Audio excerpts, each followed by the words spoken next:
নমস্কার দর্শক বন্ধুরা, এক্সট্রা টাইম বাংলার ফুটবল এক্সট্রা শোয়ে আপনাদের আরও একবার স্বাগত। ফুটবল এক্সট্রা বলবেন নাকি কার ফিস কার ফাঁসে, আপনারা আপনাদের মতো বেছে নেবেন। তবে আজকের এই শোয়ে কোনো একজন অথবা দুজন কিংবা তিনজন ফুটবলার নিয়ে আমরা আলোচনা করব না। আজকের এই ভিডিওটা আপনারা যারা ইস্টবেঙ্গল সমর্থকরা দেখছেন তাদের জন্য খুবই একটা গুরুত্বপূর্ণ ভিডিও, এবং হয়তো অনেকটাই দিনের আলোর মতো পরিষ্কার হয়ে যাবে যে এই মরশুমে আপনাদের লাল হলুদ জার্সিতে কারা মাঠে কাঁপাবে। তো সেই নিয়ে আজকে আমাদের আলোচনা হবে। আমি রৌনক, আমার সঙ্গে রয়েছে সাইফদা, এবং এই আলোচনাতে শুরুতে যদি আমরা ফার্স্টে কি বলে দেবো যে কিরকম প্রবাবল 11 হতে, মানে প্রবাবল টিমটা হতে পারে, প্রবাবল টিম বলতে চলেছে, একটা প্রবাবল টিম বলতে চলেছি, এবং সেখানে যা যা কনফার্ম হয়ে গেছে বা হতে পারে সবটা নিয়ে আমাদের আলোচনা হবে, একদম পজিশন ওয়াইজ হবে।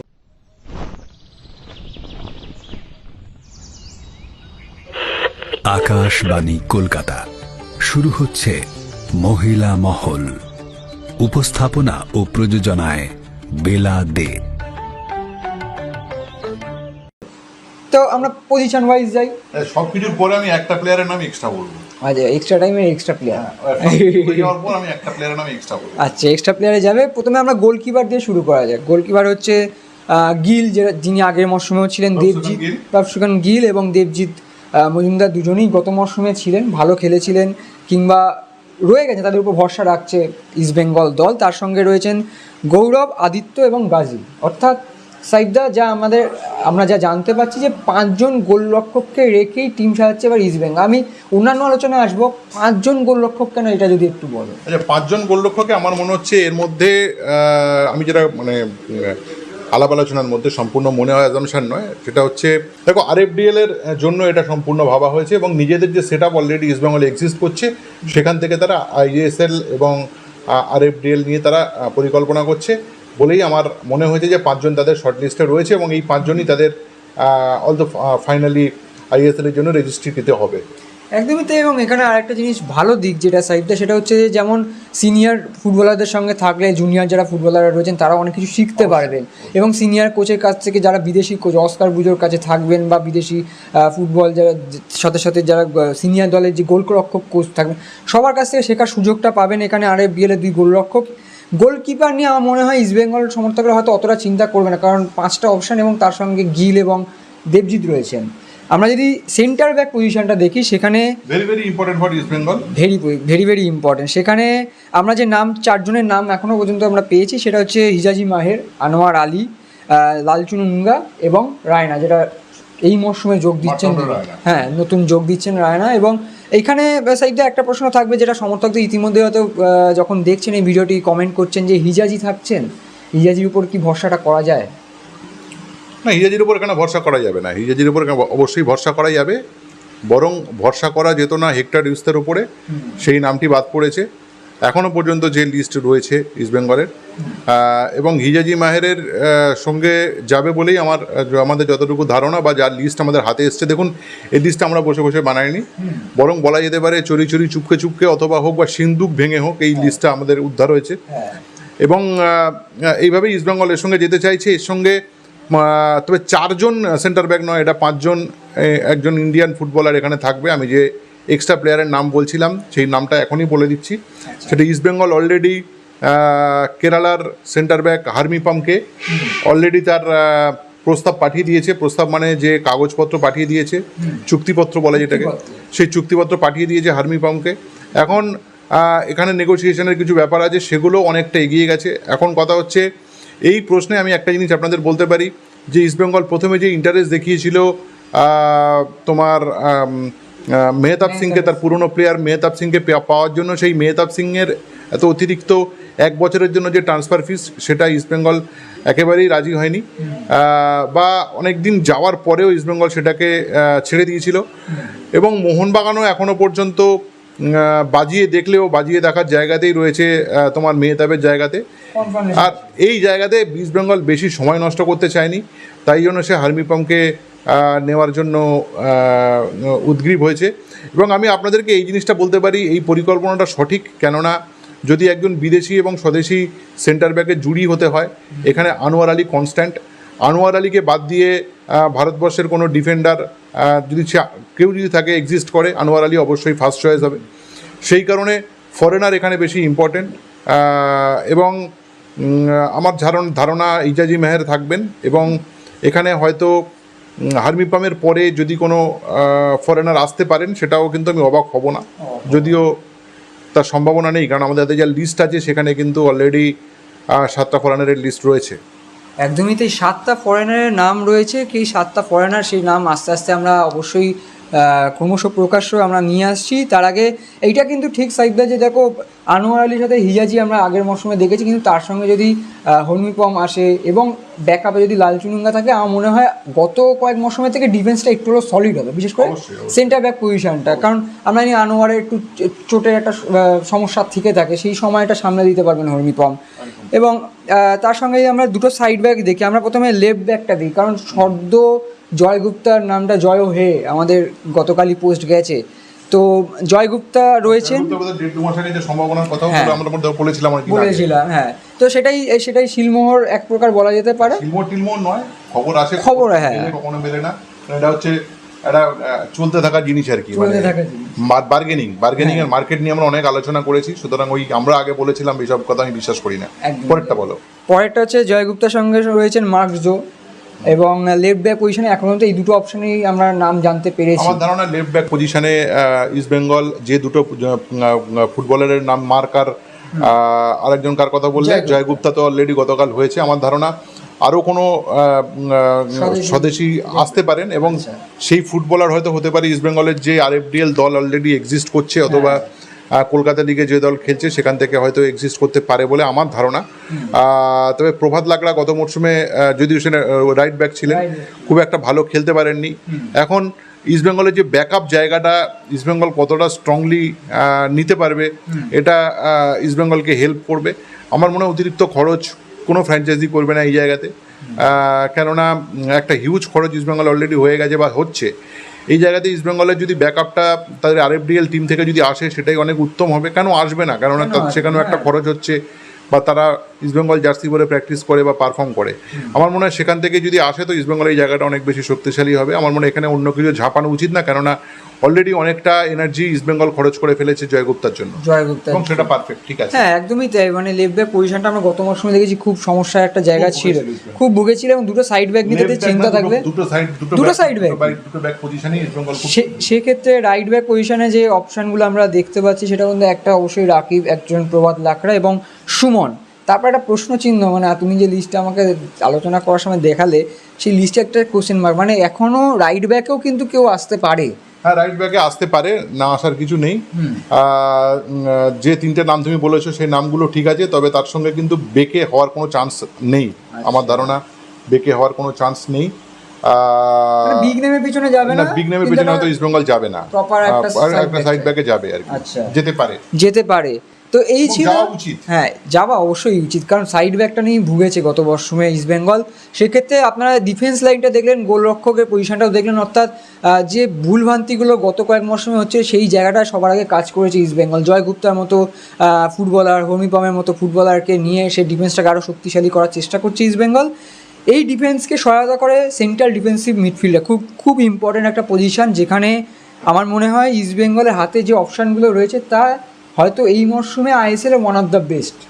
মানে আমি যে নামগুলো দেখতে পাচ্ছি, আপনারাই বিচার করুন, আপনাদের কাছে নামগুলো বললে একটা তো অবশ্যই জিকসান সিং, তিনি ছিলেন গত মরশুমে খেলেছেন, এই মরশুমে থাকছেন। সৌভিক চক্রবর্তী বাঙালি এই মিডফিল্ডার, তার সঙ্গে 2 বছর চুক্তি এক্সটেনশন হয়েছে, এবং তার সঙ্গে রয়েছেন রেমসাঙ্গা এবং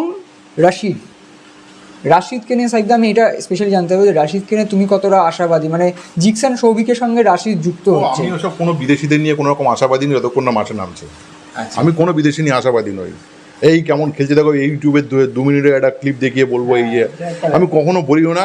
ওই জন্য সাইফদা বিখ্যাত বা কুখ্যাত, আমি বলি না। বিদেশিরা মাঠে নামুক, তারপরে আলোচনা হবে কোন লিগে কী খেলেছে, ওসব দিয়ে খেলা হয় না। এবারে কথা হচ্ছে আশা করতেই হবে, আমি আশা করতে বলবো, অন্তত ভালো খেলুক এটুকু বলতে পারবো।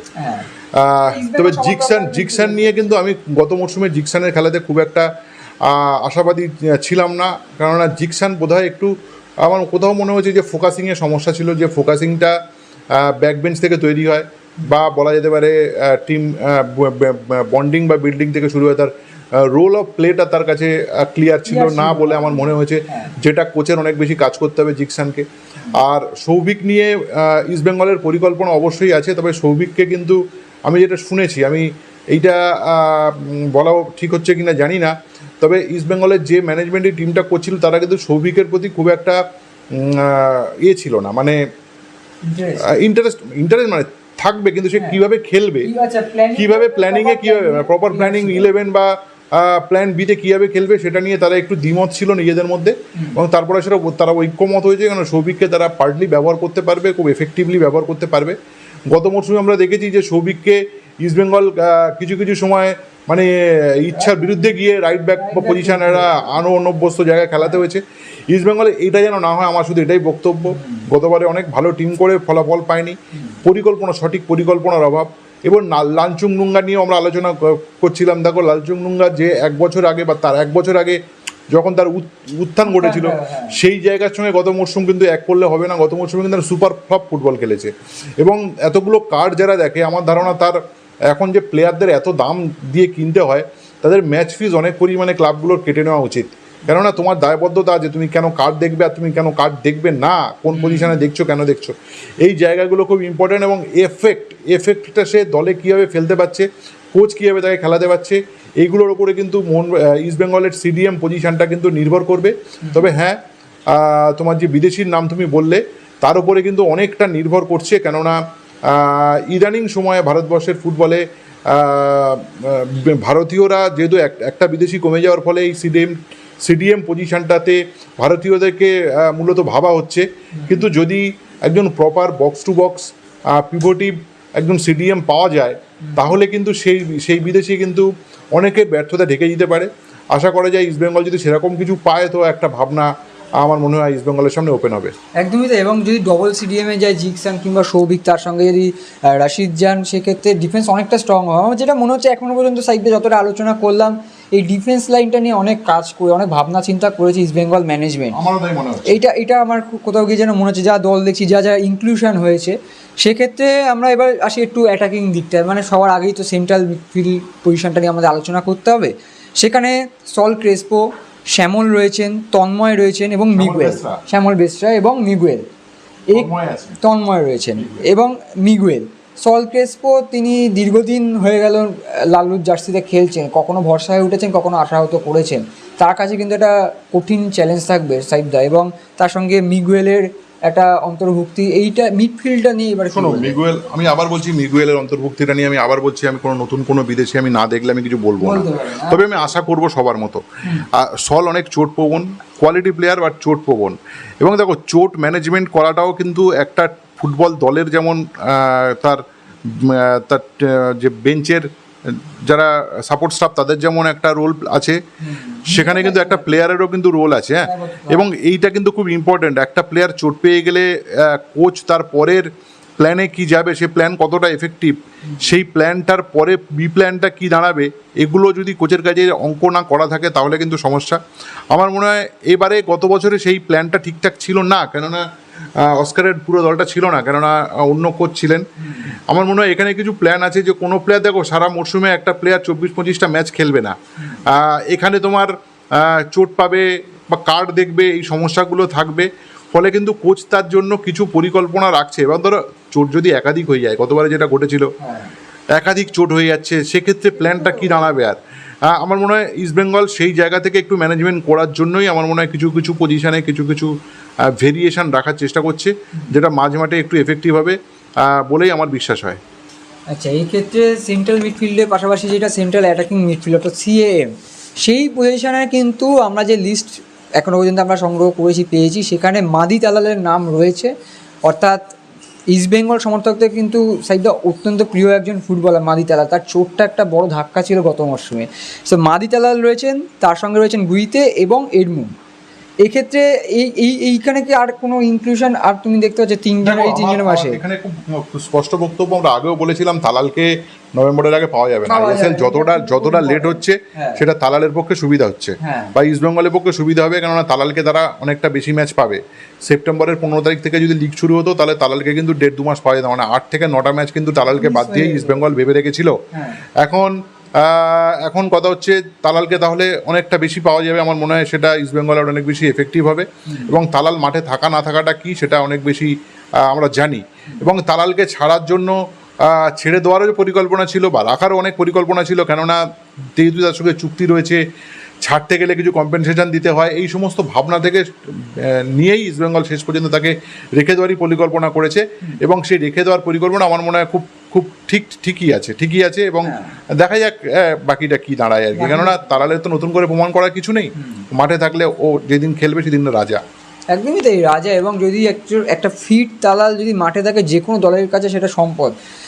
আমরা যদি এবার পুরোপুরি অ্যাটাকিং সাইডটাই চলে আসি, আমরা ডিফেন্স নিয়ে কথা বললাম, মিডফিল্ড পজিশনেও বেশ কিছু মেরামত কাজ হয়েছে।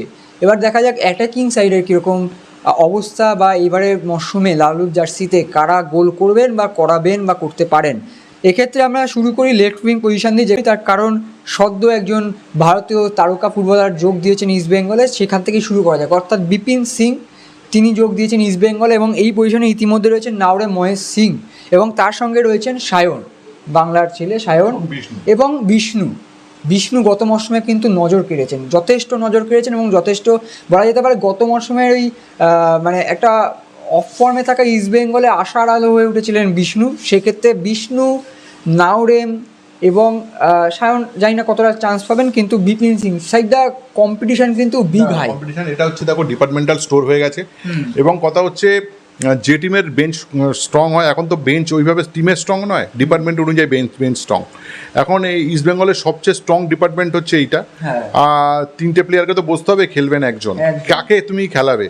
গতবারের যদি তুমি ফর্ম দেখি তাহলে কিন্তু গতবারের ফর্মের নিরিখে বিষ্ণু স্লাইডলি এগিয়ে আছে মহেশের থেকে, আমার মনে হয় বিপিনের থেকেও। এবং বিপিন বড় নাম হতে পারে, বাট বিপিন 2 বছর আগের বিপিন আর লাস্ট ইয়ারের বিপিন আমার মনে হয় নট দ্য সেম। এই সত্যি কথাটা বলতে হয়, সত্যি কথাটা না বললে ক্যামেরার সামনে পাপ হয়। কিন্তু ইস্টবেঙ্গল এই জায়গায় ডিপার্টমেন্টটা অনেক স্ট্রং করেছে, এবং সেটা কিন্তু ইস্টবেঙ্গলে আমার মনে হয় অনেক বেশি ইনক্লুশন হবে, মানে অনেক বেশি সুবিধা হবে। এখানে কিছু কিছু ফুটবলার কিন্তু তোমার অ্যাটাকিং মিডফিল্ডার খেলতে পারে, পজিশন চেঞ্জও করতে পারে, সবাইকে উইং নয়, নানানভাবে তুমি ব্যবহার করতে পারো। এবং সেই জায়গাটা কিন্তু আমার মনে হয় ইস্টবেঙ্গল অনেক বেশি স্ট্রং। আমার মনে হয় সেই কারণেই এই ফুটবলারদের যে বাড়তি স্কিলগুলো আছে সেগুলোকে প্রপারলি ইউজ করার জন্য কোচের বা থিঙ্ক ট্যাঙ্কের এমনই একটা পরিকল্পনা। আমি জানি না এবারে মাঠে নামার পরে খেলাটার শেপ কেমন হবে, সেই শেপটা যদি ভালো হয় তো ইস্টবেঙ্গলের নাথিং লাইক দ্যাট। একদমই তাই। আমরা মহেশকে গত মরশুমেই দেখেছি যে সিএম পজিশনে খেলতে, তাকে পজিশন চেঞ্জ করে আমরা আগেও দেখেছি খেলতে। রাইট উইংয়ে সিএমএ কিন্তু সাফল্য পাননি, বলতে এফেক্টিভ নয়। কিন্তু কথা হচ্ছে সেই এফেক্টিভ হওয়ার জন্য যে সাপোর্টগুলো দরকার, সেই সাপোর্ট সিস্টেমটা কীভাবে কোচ ব্যবহার করবেন, আমার ধারণা তার উপর ইস্টবেঙ্গলের সাফল্য নির্ভর করবে, গোল নির্ভর করবে। সেটা ঠিক, একদমই ঠিক। এবং রাইট উইং পজিশন সেখানে আমান সিকে রয়েছেন এবং নন্দকুমার রয়েছেন, এখনো পর্যন্ত আছে, যদিও এটা পুরনো দল, নতুন নয়। এবং এর সঙ্গে যেটা বক্তব্য, আমার মনে হয় কিছু ইনক্লুশন ঘটবে। এবং তার সঙ্গে আমান সিকে এবং নন্দর গত মৌসুমটা ভালো যায়নি। আমান সিকে তিনি কিন্তু সিএফএল বা ডেভেলপমেন্ট টিমগুলোতে কিন্তু ভালো পারফর্ম করেছেন, একটা নজর থাকবে তার প্রতি। এবং একটা যদি ইনক্লুশন হয়, যদি নতুন কেউ আসেন, সেক্ষেত্রে আরও স্ট্রং হবে। যেমন লেফট উইংটা অনেকটা স্ট্রং, ইস্টবেঙ্গলের রাইট উইংটা অনেকটা স্ট্রং হতে পারে। এবং সব শেষে স্ট্রাইকার পজিশন, ফরওয়ার্ড পজিশন, সেখানে আমরা যে নামগুলো দেখতে পাচ্ছি, 4টে নাম দেখছি, 2জন বিদেশি, যার মধ্যে একজন জেসিন টিকে রয়েছেন এবং একজন ডেভিড রয়েছেন। ডেভিডকে নিয়ে নতুন করে বলার কিছু নেই, তাকে যদি সুযোগ দেওয়া হয় নিজেকে বারংবার প্রমাণ করেছেন। এবং জেসিন টিকেও কিন্তু নিজেকে এই সিএফএল হোক বা ডেভেলপমেন্ট টিমে প্রমাণ করেছেন। এখন প্রশ্নটা হচ্ছে সাইবদা, যে দিমিত্রিয়স দিয়ামান্তাকোস তিনি গত মরশুমে ছিলেন এবং তার আগের মরশুমে টপ স্কোরার হয়ে এসেছিলেন ঠিকই, কিন্তু সেইভাবে দাগ কাটতে পারেননি এই বছর। আমি তোমাকে একটা জিনিস বলছি, ইস্টবেঙ্গল কিন্তু এটা অনেক রকম আলোচনার মধ্যে একটা বিষয় এখানে দাঁড়ায়। ইস্টবেঙ্গল কিন্তু গতবারের পারফরমেন্সের উপর ভিত্তি করে কিছু ফরেনারকে বাদ দিতে চেয়েছিল, এবং এটা সত্যি কথা, তার মধ্যে দিমিত্রি দিমান্তকোস ছিল। কিন্তু যেহেতু একাধিক বছরের চুক্তি আছে, সেহেতু তার জন্য অনেক কম্পেনসেশন থাকে, সেই জায়গা থেকে কিন্তু ইস্টবেঙ্গল পারেনি। এবং এবং নির্ভর করতে হচ্ছে গতবারের আংশিক ব্যর্থ ফুটবলারদের জন্য, যদি তারা অতীত তাদের ব্যর্থ নয়। আমার মনে হয় যে আইএসএলের যে স্ট্রাকচার, এখানে একাধিক বছর একটা টিম যদি একই জায়গায় থাকে, একই সঙ্গে খেলে, দেখো ইস্টবেঙ্গলে কিন্তু মেন যে নিউক্লিয়াস, সেই নিউক্লিয়াসটাকে তারা কিন্তু খুব একটা পরিবর্তন করেনি। ইজ দ্য গুড সাইন, কেননা যে এক বছরের পরিশ্রম, তার পুরনো প্র্যাকটিস বা যে সেট আপ, সেই সেট আপটাকে যদি পালিশ করতে পারে তাহলে কিন্তু টিম ভালো খেলবে। তুমি যদি দেখো খুব অল্প কিছু ইনক্লুশন আর এক্সক্লুশন ঘটেছে, মেন বিষয়টা কোর জায়গাটা ইস্টবেঙ্গল এক রেখেছে। আমার মনে হয় এটাই সাফল্য আসার চাবিকাঠি। যদি কোনো সমর্থকরা মনে করেন যে সেই তো একই দিন তা কী হচ্ছে, এটা নিয়ে কী হবে, আমার মনে হয় সে 80-90 বা 2000 দশকের যে ধ্যান ধারণা এরকম নয় যে টিম আংশিক ব্যর্থ হোক বা পুরো ব্যর্থ হোক, সেই টিমের খোল নলছে পুরো চেঞ্জ করে দিয়ে আবার নতুন টিম, আবার নতুন মরশুম, আবার সেই মরশুম শেষ হবে আবার নতুন টিম।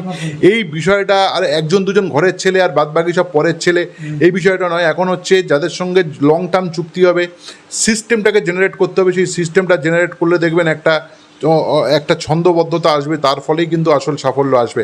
আমার মনে হয় ইস্টবেঙ্গল যেটা ভাবছে এটাকে স্বাগত জানানো উচিত।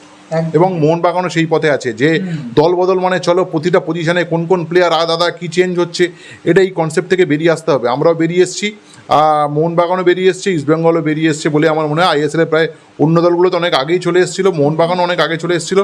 ইস্টবেঙ্গল তার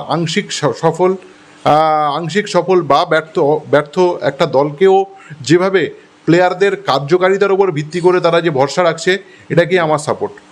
একদমই তাই সাইদা। আর একটা বিষয়, যদি দিমিত্রিয়াস নিয়ে যারা একেবারেই খুশি নন, স্বাভাবিক পারফর্ম না করতে হলে খুশি হবে না সমর্থকরা, সেটা তো স্বাভাবিক।